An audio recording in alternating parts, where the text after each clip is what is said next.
अस्सलाम वालेकुम। मैथ 501 का आज लेक्चर नंबर 19 है हमारे पास।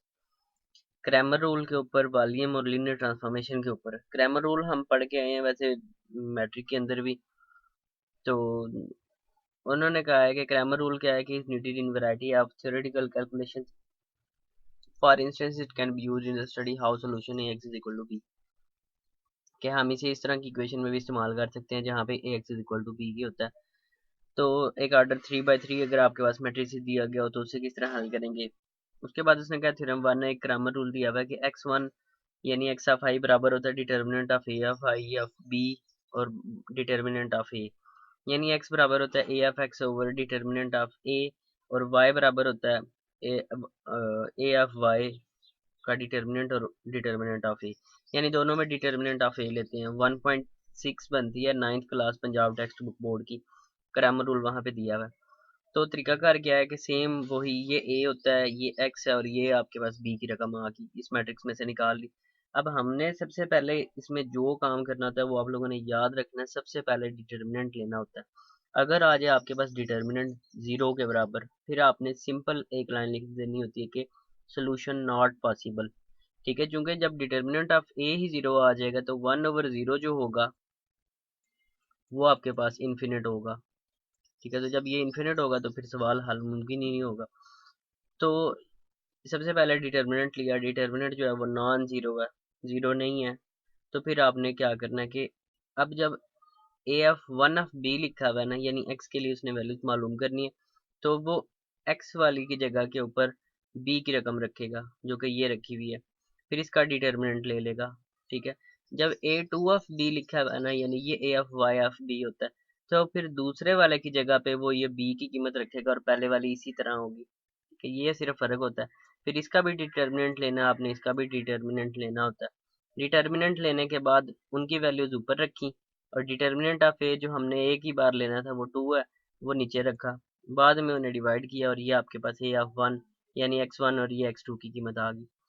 सेम इसी तरह उसने कहा है कि यहाँ पे भी डिटर्मिनेंट चूंकि 0 के बराबर नहीं है, तो फिर बाद में उसने ही हल किया हुआ है कि जब ए ऑफ 1 ऑफ बी की जगह बारी आएगी तो फिर इसकी जगह पे ये रख देगा, जब ए ऑफ 2 ऑफ बी की जगह आएगी तो फिर बी की जगह पे ये रख देगा। बाद में इनके डिटर्मिनेंट ले लेने हैं। अब उसने कहा जी क्रैमर रूल से को ही इस्तेमाल करते हुए अब 3x3 आपके पास एक मैट्रिक्स आ गया, इसे हल करेंगे। तो इसे हल करने के लिए क्या है कि सबसे पहले उसने कहा हुआ है कि डी बराबर है determinant of A. Determinant of A जब उसने लेना है तो उसने कहा जी हमारे पास ये चीज बनती है कि A1, जब हम A1 के लिए हमारे पास क्या होगा, A1 के लिए हम ए पहले वाले की जगह पे ये रखेंगे, A2 के लिए हम दूसरे वाले की जगह पे ये वाली वैल्यू रखेंगे, फिर तीसरे वाले की जगह पे तीसरी वाले के लिए वैल्यू रखेंगे। तो ये उसने A1 A2 और A3 की कीमतें निकालनी है। बाद में उसने इनके डिटर्मिनेंट लेने हैं। डिटर्मिनेंट लेने के बाद और फिर इसका यानी फिर इस मैट्रिक्स का भी डिटर्मिनेंट लेना है। तो बाद में जो डिटर्मिनेंट ऑफ ए से वो इन मैट्रिसेस को डिवाइड करता रहेगा, बाद में वो आंसर आ जाएंगे आपके पास। बिल्कुल इसी तरह आपके पास ये है। फिर उसने एक नोट दिया हुआ है कि for any n cross n matrices में एनी बी इन आर की पावर एन, के आर की पावर एन हो सकती है रियल नंबर एन, और वो मैट्रिक्स जो ऑब्टेन करता है उसे रिप्लेस कर सकते हैं कॉलम को बाय वेक्टर बी के साथ। तो फिर ए ऑफ आई एफ बी बराबर होगा A1 से लेके बी तक, फिर बी से लेके एन तक, यानी उसने यहाँ पे मेंशन किया हुआ है कि ये आयत कॉलम बनता है। फार्मूला फॉर ए इनवर्स किसके बराबर होता है। ए इनवर्स मैं पहले भी बता चुका था आप लोगों को कि ए इनवर्स बराबर होता है 1 ओवर डिटर्मिनेंट ऑफ ए। बेशक आप ऐसे लिख लें खाली ए इस ब्रेसिस के अंदर। ठीक है, एक determinant of A, determinant of A multiply by adjoint of A, यहाँ पे एडजॉइंट ऑफ ए इनवर्स उसके बराबर होता है। आगे हम पढ़ेंगे तो मैं दिखा दूंगा आप लोगों को कि ठीक है, ये उसने दिया हुआ है ए इनवर्स बराबर होता है 1 over determinant of A multiply by adjoint of A के बराबर होता है। एडजॉइंट में बेसिकली हम क्या करते हैं, हम इन दोनों की जगह तब्दील कर देते हैं और दूसरे दो के हम साइन तब्दील कर देते हैं। तो ये तो सिर्फ उसने डिटर्मिनेंट लिया हुआ है। तो डिटर्मिनेंट इसका कैसे लेंगे कि इन दोनों को आपस में मल्टीप्लाई करेंगे, 5 2 10, माइनस माइनस प्लस होगा और 3103 हो जाएगा, यानी 13 आपके पास डिटर्मिनेंट आया है आपके पास।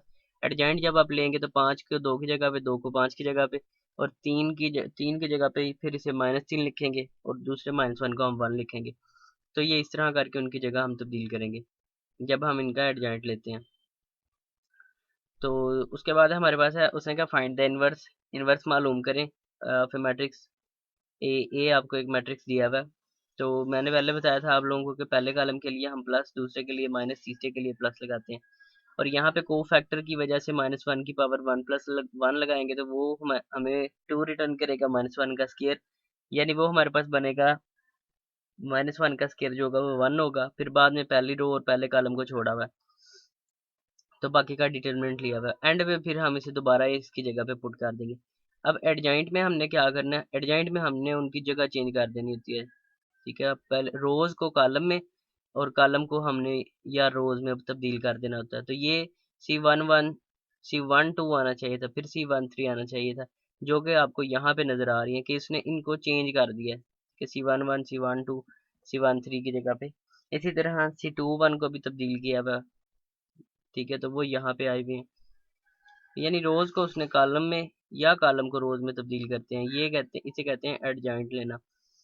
तो उसके बाद फिर उसने ए इनवर्स की वैल्यू जो 1 ओवर डिटर्मिनेंट ऑफ ए हमारे पास बना था और साथ में एडजॉइंट ऑफ ए, इसको अंदर मल्टीप्लाई किया तो आपके पास ये एक आ जाता है। अब वॉल्यूम किसके बराबर होता है, वॉल्यूम आर की ताकत 3 के बराबर होता है।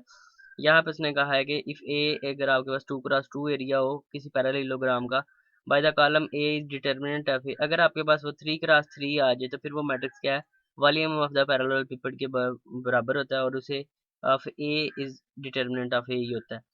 तो आपके पास उसने कहा कि एक आपके पास अगर ये किसी पैरेललोग्राम के आपके पास 4 पॉइंट्स हों, ठीक है, तो आपने इसे हल करना है। तो ये उसने हल किया था कि ए अगर ये हो, बी अगर ये हो, सी अगर ये हो, डी अगर ये हो, किसी एक पॉइंट को उसने फिक्स कर दिया। और बाद में उसने कहा कि एडजेसेंट लेंथ मालूम करेंगे कॉलम वेक्टर के थ्रू। तो फिर ये उसने हल किया हुआ आगे। तो यहाँ पे ख़त्म हो जाता है फिर हमारा ये लेक्चर नंबर 19 भी। तो मिलते हैं इंशाल्लाह नेक्स्ट वीडियो में। फिलहाल के लिए इजाज़त चाहता हूँ। अल्लाह हाफिज़।